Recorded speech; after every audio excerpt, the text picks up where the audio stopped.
My name is Dr. Anthony Levatino. I'm a practicing obstetrician-gynecologist, and I've performed over 1,200 abortions. Today I'm going to describe a third trimester induced abortion, which is performed at 25 weeks to term.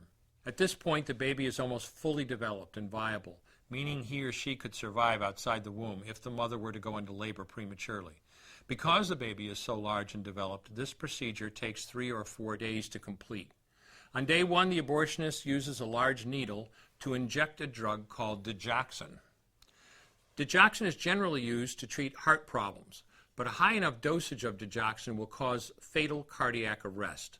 The abortionist inserts the needle with the Digoxina through the woman's abdomen or through her vagina and into the baby, targeting either the head, torso, or heart. The baby will feel it. Babies at this stage feel pain. When the needle pierces the baby's body and the Digoxina takes effect, the life of the baby will end. The abortionist then inserts multiple sticks of seaweed called laminaria into the woman's cervix. They will slowly open up the cervix for delivery of a stillborn baby. While the woman waits for the laminaria to dilate her cervix, she carries her dead baby inside of her for 2 to 3 days. On day 2, the abortionist replaces the laminaria and may perform a second ultrasound to ensure the baby is dead.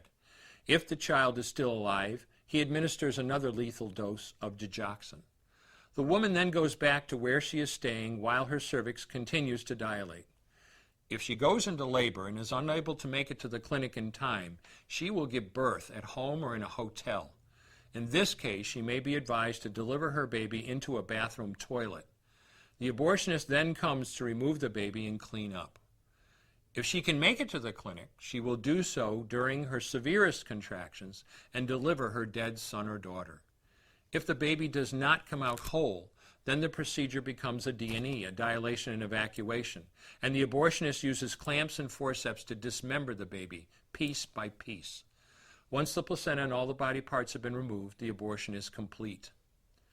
Late-term abortions have a high risk of hemorrhage, lacerations, and uterine perforations, as well as a risk of maternal death.